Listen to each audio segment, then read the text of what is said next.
এবার বউবাজারের খবরে আমরা নজর রাখবো। 2019-এর পুনরাবৃত্তি হলো 2022-এ এবং সেই দুঃস্বপ্ন অর্থাৎ 2.5 বছর আগের দুঃস্বপ্ন আবারও কিন্তু ফিরে এসেছে মানুষের জীবনে।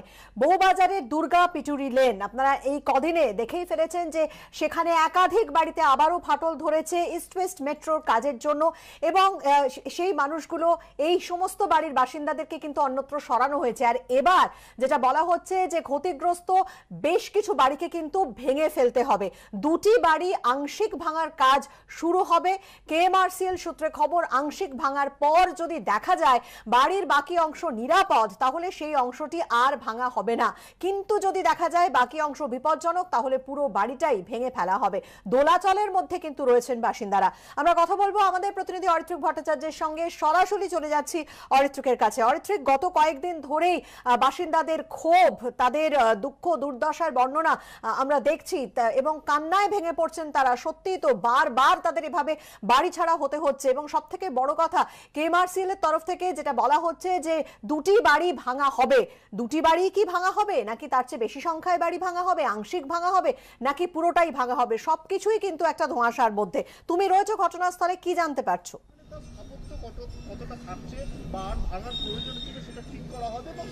দেখো, আপাতত যে সিদ্ধান্ত নেওয়া হয়েছে দুটি বাড়ি যেটা বেশ কিছুটা বিপজ্জনক হয়ে রয়েছে সেগুলো ভাঙার কাজ শুরু হবে। আমি তোমাকে দেখিয়ে দিই কোন দুটো বাড়ি এখানে কথা বলা হচ্ছে। এই ডান দিকে আমার যে বাড়িটি রয়েছে দেখতেই পাচ্ছ, পাঁচিলটা অনেকটাই ভগ্নপ্রায় অবস্থা। এটা হচ্ছে 16 নম্বর দুর্গা পিতুরি লেন। এই বাড়িটি আংশিকভাবে ভাঙার কাজ শুরু হবে। এখান থেকে বেশ কিছু অংশ এতটাই বিপজ্জনকভাবে ঝুলছে যে কোনো সময় ভেঙে পড়তে পারে। তার পাশের বাড়ি 16/1 দুর্গা পিতুরি লেন, সেটারও অবস্থা খুব একটা ভালো নয়, সেটাকেও আংশিকভাবে একটা অংশ ভেঙে ফেলার কাজ আজকে শুরু করা হবে, এমনটাই কিন্তু কেএমআরসিএল সূত্রে বলা হচ্ছে। পাশাপাশি এটা জানানো হচ্ছে যে শুধুমাত্র এই দুটি বাড়ি নয়, বাকি বাড়িও কিন্তু আংশিক বা সম্পূর্ণ ভাঙার সিদ্ধান্ত নেওয়া হতে পারে, কিন্তু সেটার জন্য তারা পুরসভার সঙ্গে পরামর্শ নিচ্ছেন। পুরসভার সঙ্গে কথা বলে সিদ্ধান্ত নেওয়া হবে, পরামর্শ নেওয়া হবে যাদবপুর বিশ্ববিদ্যালয়ের বিশেষজ্ঞদের সঙ্গে। কিন্তু এই দুটো বাড়ি এতটাই খারাপ অবস্থা যে এই পুরো বিশেষজ্ঞদের দেখা এবং তার রিপোর্ট দেওয়া, তার জন্য তারা অপেক্ষা করতে চাইছেন না। দ্রুত এই দুটো বাড়ি আংশিকভাবে ভাঙার কাজ আজকেই শুরু করে দেওয়া হবে বেলা 11টার পর থেকে। যেটা বলা হচ্ছে এই দুটি বাড়ি ভাঙতে ভাঙতে যদি দেখা যায় যে প্রাথমিক ভাঙার পর বাকি অংশটা স্টেবল হয়ে রয়েছে, বাকি অংশটা আর নিজে থেকে ভেঙে পড়ার ভয় নেই, সেক্ষেত্রে সেটা আংশিক ভেঙে রেখে দেওয়া হবে। কিন্তু তারপরেও যদি ব্যাপারটা বিপজ্জনক দেখায় তাহলে কিন্তু সবটা ভেঙে ফেলতে হবে, এমনটাই তারা জানাচ্ছেন। ইতিমধ্যেই বাড়ির বাসিন্দাদের জানানো হয়েছে যেহেতু আংশিক কিছুটা অংশ ভাঙা হবে তাই বাড়ির মালপত্র এক্ষুনি সবকিছু বার করতে হবে তা বলা হচ্ছে না। কিছু নির্দিষ্ট অংশে যদি কিছু থেকে থাকে সেগুলো বার করার কথা বলা হয়েছে, তারপরে পরবর্তী সিদ্ধান্ত। তবে এই ভাঙা বাড়ি বা আংশিক ভাঙা এই সংখ্যাটা কিন্তু বাড়বে এটা বলাই যায়। তার পেছনে আরো একটি বাড়ি রয়েছে যেটা তুমি দেখতেই পাচ্ছ অনেকটা ভগ্নপ্রায়, ওটা হচ্ছে 15 নম্বর দুর্গা পিতুরি লেন। এটা শুধুমাত্র মেট্রোর কাজের জন্য ভেঙেছে তা নয়, বহু আগে থেকেই কলকাতা পুরসভার বিপজ্জনক বাড়ির নথিতে এই বাড়ির নাম নথিভুক্ত করা আছে। কেএমআরসিএল এর তরফে বলা হচ্ছে যে যেহেতু পাশেই দুটো বাড়ি ভাঙা হচ্ছে তারা পুরসভার অনুমতি চাইবে। পুরসভা যদি চায় তাহলে এই বাড়িরও বিপজ্জনক অংশ তারা একেবারে ভেঙে দিতে পারে, কারণ 15 নম্বর দুর্গা পিতুরি লেনের বাড়ি কিছুটা হেলে পড়েছে পাশের 14 নম্বর দুর্গা পিতুরি লেনের দিকে, তার ফলে সেটাও কিন্তু অনেকটাই বিপজ্জনক। সব মিলিয়ে আজকে বাড়ি ভাঙার কাজ শুরু হবে। এখনো পর্যন্ত মোট 14টি বাড়ি এই দফায় ক্ষতিগ্রস্ত হয়েছে বলে দেখা যাচ্ছে। তার মধ্যে কটি বাড়িকে অনেকটা ভেঙে ফেলতে হবে, কটি বাড়িকে না ভেঙে তার ফাটল সারাই করা সম্ভব, সবটা নিয়ে কিন্তু এই মুহূর্তে চর্চা চলছে এবং সেটা শুধুমাত্র কেএমআরসিএল সেই সিদ্ধান্ত নিচ্ছে এবার থেকে তা নয়, পুরসভা সেই সিদ্ধান্তের অংশীদার হবে। কলকাতা পুরসভা, যাদবপুর বিশ্ববিদ্যালয়ের বিশেষজ্ঞরা আজকে তারা আসতে পারেন ঘটনাস্থলে বাড়িগুলোকে দেখতে। তারা কিন্তু বাকি সিদ্ধান্ত তারপরে যারা বাড়ির বাসিন্দা, স্থানীয় কাউন্সিলর তাদেরকে জানিয়ে দেওয়া হবে। অনেক ধন্যবাদ অরিত্রিক তোমাকে। বৃষ্টি, এই সিদ্ধান্তের ওপরে কিন্তু নির্ভর করছে যে বাড়িগুলির ভবিষ্যৎ কি হবে, কিন্তু যে মানুষগুলি যারা এই বাড়ি ছেড়েছেন তাদের কিন্তু দুশ্চিন্তা এখনই কাটছে না। কবে আবার ফিরে পাবেন মাথা গোজার ঠাঁইটুকু? ভিটে হারিয়ে দিশেহারা সেই সব বাসিন্দারা। হঠাৎই আমার নাতির দ্বিতীয় পক্ষের বউ বলে হঠাৎ পড়বে, আমার তো তখন হয়ে গেল, আমি যেন আমাকে চলে গেলেই ভালো হতো, তাই না বলো?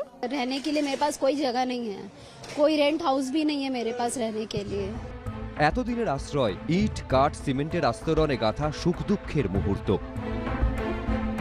কিন্তু বউবাজারে মেট্রোয় কাজের জেরে ধসের কারণে ফের ঘরছাড়া হয়েছে এই পরিবারগুলো। ফের আশ্রয় নিতে হয়েছে হোটেলে, কিন্তু নিজেদের এতদিনের বসত ভিটের কি হবে? আর কি ফেরা যাবে নিজের বাড়িতে? বউবাজারে ক্ষতিগ্রস্ত বাড়ির বাসিন্দাদের মনে এখন এইসব প্রশ্নই ঘুরপাক খাচ্ছে। শনিবার দুটি বাড়ি ভেঙে ফেলার সিদ্ধান্ত নেয় কেএমআরসিএল। কিন্তু সেই সিদ্ধান্ত নিয়েও তৈরি হয়েছে চরম অনিশ্চয়তা। বউবাজারে ক্ষতিগ্রস্ত বাড়ি ভাঙা নিয়ে দিনভর দ্বিধাদ্বন্দ্ব। কেএমআরসি-এর ওপর ক্ষুব্ধ স্থানীয় বাসিন্দারা। সবশেষে আগামীকাল থেকে দুটি বাড়ি আংশিকভাবে ভাঙা শুরুর সিদ্ধান্ত। খাওয়া তো দূরের কথা, ফোন এলো যে আপনার বাড়ি ভাঙা হবে। বিশাল বিশাল কঠিন, ও মাল বার করা খুব অসুবিধা। বাড়ি ভাঙা নিয়ে এই অনিশ্চয়তা তৈরি হওয়ায় মেট্রো কর্তৃপক্ষকেই দায়ী করেছেন স্থানীয় বিধায়ক ও কাউন্সিলর। প্রথম তারা বললো 3টে ভারী ভাঙবে, 16, 16-1, 19 দুর্গা পিতুরি লেন। তারপরে বলছে তারা 3টে নয় 2টো ভারী ভাঙা হবে, 16 আর 16-1। রাত্রিবেলায় বলল যে না, শুধু 16 ভাঙা হবে। আবার এখন মিটিংয়ে তারা বলছে যে 16 এবং 16-1 ভাঙা হবে। ফলে এই যে কমিউনিকেশন গ্যাপগুলো হচ্ছে, এটা কাঙ্ক্ষিত নয়। কালকে এদের মধ্যেই একটা মিসআন্ডারস্ট্যান্ডিং হয়। আমাকে বলা হয় 5টা 20-তে যে এক্ষুনি বাড়ি ভাঙা হবে, নাহলে পড়ে যাবে। তারপর এসে অন্যরা বলেন যে না, বাড়িটা এখনো থাকবে, সোমবার দিন ভাঙলেও হবে। এই জিনিসগুলোতে মানুষের মধ্যে আতঙ্ক ছড়িয়ে যাচ্ছে না। এই পরিস্থিতিতে ক্ষতিগ্রস্ত বাড়িগুলি কি ভাঙা হবে না ভাঙা হবে না? যদি বাড়ি ভাঙা হয় তাহলে পুনর্বাসন বা ক্ষতিপূরণ নিয়ে কি সিদ্ধান্ত হবে? এতগুলো সংশয়ের মধ্যেই রবিবার মেট্রো নির্মাণকারী সংস্থা কেএমআরসিএল কর্তৃপক্ষের সঙ্গে কলকাতা পুরসভার বৈঠক হয়। হতে পারে হয়তো পুরো বিল্ডিংটা ভাঙতে হবে, বাট ফার্স্ট স্টেপে আমরা পুরো বিল্ডিংটা ভাঙতে চাচ্ছি না, পার্ট বাই পার্ট আমরা ভাঙবো 16 এবং 16/1। সূত্রের খবর, সোমবার দুটি বাড়ি আংশিক ভাঙার সিদ্ধান্ত নেওয়া হয়েছে। ক্ষতিগ্রস্ত প্রতিটি বাড়ির আলাদা করে সার্ভে করা হবে। কোনো বাড়ি ভাঙতে গেলে পাশের বাড়ি ক্ষতিগ্রস্ত হবে কিনা এই ব্যাপারগুলি দেখা হবে। পরিত্রিক ভট্টাচার্য, অর্ণব মুখোপাধ্যায়, এবিপি আনন্দ, কলকাতা। আর বউবাজারে এই বিপর্যয় নিয়ে রাজনৈতিক চর্চা কিন্তু শুরু হয়ে গিয়েছে। পরপর বিপত্তির জন্য তৃণমূলকেই ফের কাঠগড়ায় তুলেছেন দিলীপ ঘোষ। অর্বাচীনের মতো কথা পাল্টা জবাব দিয়েছে তৃণমূল। এই ঘটনায় একযোগে কেন্দ্র ও রাজ্যকেই দায়ী করেছে সিপিএম। মাত্র 2.5 বছরের ব্যবধানে দুবার বিপর্যয়। বউবাজারে একই জায়গায় ইস্ট ওয়েস্ট মেট্রো নির্মাণে বারবার বিপত্তি। 2019-এর সেপ্টেম্বরের পর এবার দুর্গাপিটুরি লেনে পরপর বাড়িতে ফাটল। রাতারাতি ঘরছাড়া বহু পরিবার। ভিটে ছেড়ে হোটেলে ঠাঁই নিতে বাধ্য হয়েছেন 141 জন।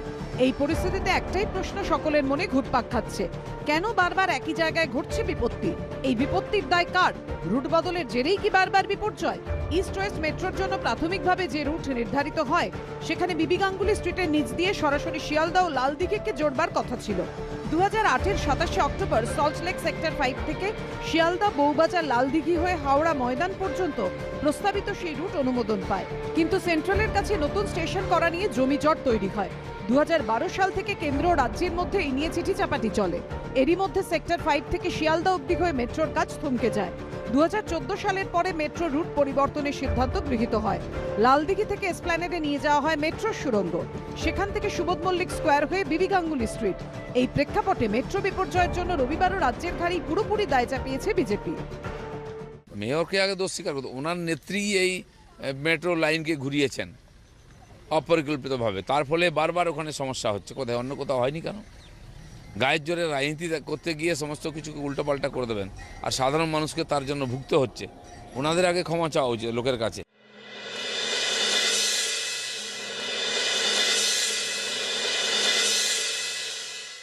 দিলীপ ঘোষের কথার উত্তর দিতে ইচ্ছা করে না, অর্বাচীনের মতন কথা বলে। বিষয়টা হাই টেকনিক্যাল, অত্যাধুনিক টেকনোলজি এবং যন্ত্রপাতি ব্যবহৃত হয়েছে। নিশ্চিতভাবে মেট্রো কর্তৃপক্ষ, কেএমআরসিএল, আইটিডি সিমেন্ট, এরা নিশ্চয়ই তারা দেখেছেন। যাই হোক, দিলীপ ঘোষ এ সমস্ত বলে টলে ভেসে থাকতে চাইছেন। বউবাজারে বারবার বিপত্তির নেপথ্যে কেন্দ্র ও রাজ্য দুই সরকারকেই দায়ী করেছে বামেরা। কার্যত প্রশাসনিক অপদার্থতা এবং দিল্লির রেল দপ্তরেরও নরেন্দ্র মোদী প্রধানমন্ত্রী হওয়ার পরে এই ব্যাপারে অত্যন্ত ধীর গতিসম্পন্ন চলাফেরা। যে স্বপ্নের প্রজেক্টটা অনেক দিন আগে বাস্তবায়িত হয়ে আজকে মানুষের ব্যবহারযোগ্য হয়ে যেতে পারত, তাকে বিলম্বিত করতে করতে আজকে মানুষের যন্ত্রণার কারণ হয়ে দাঁড়িয়েছে। তবে ভুক্তভোগী মানুষগুলো এত জটিলতায় পড়তে চান না। তাদের একটাই প্রশ্ন, কবে ফিরতে পারবেন নিজের বাড়িতে? ব্রতদীপ ভট্টাচার্য, অনির্বাণ বিশ্বাস ও সত্যজিৎ বৈদ্যর রিপোর্ট, এবিপি আনন্দ, কলকাতা। আসছি পরের খবরে। নন্দীগ্রামে 12 বছর পর বাড়ি ফিরলেন ঘর ছাড়া এক বিজেপি কর্মী ও তাঁর পরিবার। পুলিশি নিরাপত্তায় ঘরে পৌঁছে দেওয়া হয় তাঁদের। আর এই প্রত্যাবর্তনকে ঘিরেও শুরু হয়েছে রাজনৈতিক চাপানুতর। পুলিশি নিরাপত্তায় স্ত্রী কন্যাকে সঙ্গে নিয়ে 12 বছর পর নিজের বাড়ি ফিরলেন ঘরছাড়া বিজেপি কর্মী। ভিটেই ফিরে দেখলেন যেন খণ্ডহর গোটা বসত বাটি। নির্মীয়মান যে বাড়িকে ঘিরে একসময় কত পরিকল্পনা ছিল তা যেন সময়ের পলিতে মলিন হয়ে গিয়েছে। বাড়ি তো ভগ্নচূড়া প্রায়, এখানে বসবাস করার মতো কোনো সুস্থ মানুষ এখানে থাকার উপযুক্ত পরিবেশও নেই, বাড়িও নেই। তো এখানে বাড়িটাকে রিপেয়ারিং করে, যেহেতু আমাদের পৈতৃক ভিটা, বসবাস তো স্থায়ীভাবে বসবাস করতে হবে। রবিবার এই ছবি দেখা গেল পূর্ব মেদিনীপুরের নন্দীগ্রামে। সময়টা ছিল 2010 সালের এপ্রিল মাস। সেই সময় নন্দীগ্রাম 1 নম্বর ব্লকের ভেকুটিয়া গ্রাম পঞ্চায়েত ছিল তৃণমূলের দখলে। বিজেপি কর্মী সোমনাথ ভৌমিকের অভিযোগ, তৎকালীন উপপ্রধান সরোজ ভূঁইয়া ও তার দলবলের অত্যাচারে ঘরছাড়া হতে হয় তাদের। সম্প্রতি ঘরে ফেরার জন্য রাজ্যপাল, পূর্ব মেদিনীপুর জেলা প্রশাসন সহ বিভিন্ন জায়গায় আবেদন জানান সোমনাথ। আমার বাবা ভারতীয় জনতা পার্টি করত, তৃণমূল নামক রাজনৈতিক দলের সরোজ ভূঁইয়া উপপ্রধান, ভেকুটিয়া গ্রাম পঞ্চায়েত, ওনার নেতৃত্বেই এত বড় দুর্ঘটনা ঘটানো হয়েছিল। যার বিরুদ্ধে ঘরছাড়া করার অভিযোগ, সেই সরোজ ভূঁইয়া গত বিধানসভা ভোটের আগে তৃণমূল ছেড়ে বিজেপিতে যোগ দিয়েছেন। এ বিষয়ে ফোন করা হলেও ফোন তিনি ধরেননি। এটা মির্জাফরের অনুগামী ছিল, আবার মির্জাফরের অনুগামী আবার বিজেপি হয়ে আবার করছে। আমি বলছি এটা নাটক ছাড়া আর অন্য কিছু নয়। সিপিএমের অত্যাচার, তাদের জরিমানা বা যেসব দুর্বিষহ যন্ত্রণাতে মানুষ শিকার হয়েছিল, সেটার পরিবর্তনের জন্য কিন্তু এনডিএ সরকারের সহায়তায় তৃণমূল ক্ষমতায় এসেছিল। এবার তৃণমূল ক্ষমতায় আসার পরে তারা সিপিএমের থেকে মানুষজনকে উদ্ধার করবে কি, তারা একই কালচারে জড়িয়ে পড়েছিল। আজকে তৃণমূলের ওই কালচার পছন্দ হয়নি বলেই তো সরোজ ভূঁইয়ারা আজকে প্রতিবাদ করে তৃণমূল ছেড়ে বিজেপিতে যোগদান করেছে। অন্যদিকে দক্ষিণ 24 পরগনার জীবনতলায় ভোট পরবর্তী হিংসায় ঘরছাড়াদের ঘরে ফেরানোর জন্য কলকাতা হাইকোর্ট নিয়োজিত কমিটির একটি প্রতিনিধি দল এদিন পুলিশ আধিকারিকদের সঙ্গে কথা বলেন। বিটন চক্রবর্তী, শান্তনু নস্কর, এবিপি আনন্দ।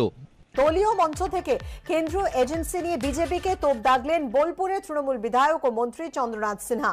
এ নিয়ে শাসক দলকে পাল্টা আক্রমণ করেছে গেরুয়া ব্রিগেড। এদিকে বীরভূম জেলায় শুরু হলো তৃণমূলের অঞ্চল সম্মেলন।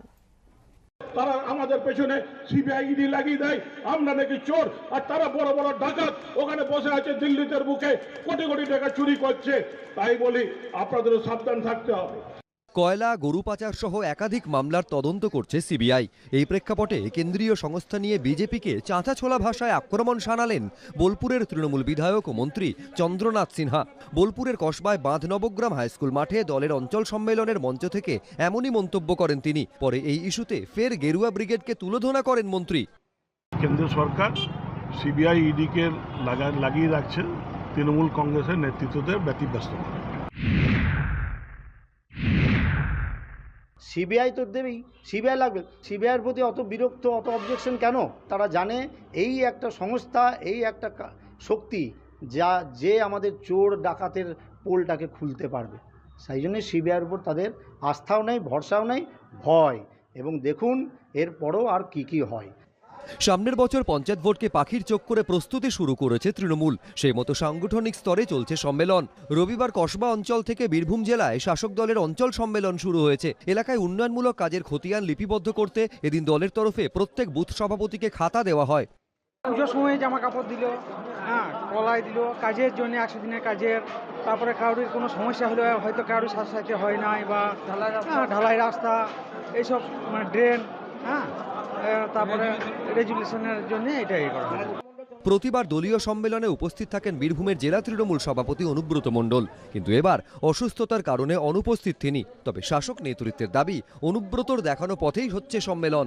আবির ইসলাম, এবিপি আনন্দ, বীরভূম। শুধু সরকারের মুখের দিকে না তাকিয়ে চা শিল্পকে নিজের পায়ে দাঁড়ানোর পরামর্শ দিল টি বোর্ড। রপ্তানি বাড়াতে বিশেষ প্রতিনিধি দল গড়ে বিদেশে পাঠানোর বিষয়ে রাজ্যের তরফে নেওয়া হলো উদ্যোগ। করোনাকালে একেবারে খাদের কিনারে এসে দাঁড়িয়েছে দুটি পাতা একটি কুড়ির শিল্প। একাধিক দেশে রপ্তানি বন্ধ হওয়ায় দেখতে হয়েছে বিরাট লোকসানের মুখ। অবস্থা থেকে ঘুরে দাঁড়াতে চা শিল্পকে নিজের পায়ে দাঁড়ানোর পরামর্শ দিল টি বোর্ড। শনিবার সন্ধ্যায় চালসার একটি হোটেলে হয় টি অ্যাসোসিয়েশন অফ ইন্ডিয়ার উত্তরবঙ্গ শাখার 50তম বার্ষিক সাধারণ সভা। উপস্থিত ছিলেন রাজ্যের অতিরিক্ত মুখ্য সচিব সুব্রত গুপ্ত, টি বোর্ডের ডেপুটি চেয়ারম্যান সৌরভ পাহাড়ি সহ বিশিষ্টরা। সেই সভা থেকেই চা শিল্পকে ঘুরে দাঁড়ানোর বার্তা দেন টি বোর্ডের ডেপুটি চেয়ারম্যান। যে কোনো ইন্ডাস্ট্রিকেই যদি সফল হতে হয়, নিজের ইনোভেশন, নিজের এক্সপিরিয়েন্সকে কাজে লাগিয়ে তাকে নিজের উদ্যমেই দাঁড়াতে হয়। কারণ সবসময় সব কিছু সরকারি সাহায্য পেলেই আমি সফল হব এই আশাটা তো ঠিক না। কিন্তু এটা চা ইন্ডাস্ট্রির ভাবা উচিত যে আজকেও কেন কেনিয়া এত নতুন শুরু করে, শ্রীলঙ্কা এত নতুন শুরু করে আজকে আমাদের থেকে এত বেশি এক্সপোর্ট কেন করতে হচ্ছে। এটা মেন আমাদের ট্র্যাডিশনাল মার্কেট ছিল, যেটা রাশিয়া এবং ইরান দুটোতেই এখন সমস্যা চলছে। আমরা চেষ্টা করছি ওয়েস্টার্ন ইউরোপ, নর্দার্ন আমেরিকা এই ধরনের মার্কেটগুলোকে যাতে আমরা ধরতে পারি। এর জন্য আমরা তাদের সাথে কথা বলছি on regular basis with the industry. শুধু চা শিল্পই নয়, প্রয়োজনে বাগানে পড়ে থাকা জমিতে ফুল সবজির মতো বিকল্প চাষ শুরুর পরামর্শ দিয়েছেন রাজ্যের অতিরিক্ত মুখ্য সচিব। একটা পলিসি তৈরি হয়েছে, যেখানে বলা হয়েছে যে চা বাগানে 15% জমি অন্যান্য কাজে ব্যবহার, অন্যান্য অর্থকরী কাজে ব্যবহার করা যাবে। তার মধ্যে ট্যুরিজম আছে, এডুকেশন আছে। তাহলে আমরা আমাদের দপ্তর থেকে এনাদের সাহায্য করতে প্রস্তুত, যাতে এখানে যারা যারা চাইবেন তাদের এখানে মানে উন্নত প্রযুক্তি দিয়ে সবজি চাষ, ফুলের চাষ, যে যেটা চাইবেন সেটা করতে পারবেন। সূত্রের খবর, রফতানি বাড়ানোর জন্য ভারতীয় চায়ের নমুনা নিয়ে কিছুদিনের মধ্যেই বিদেশে যাবে বিশেষ প্রতিনিধি দল। রাজা চট্টোপাধ্যায়ের রিপোর্ট, এবিপি আনন্দ, জলপাইগুড়ি।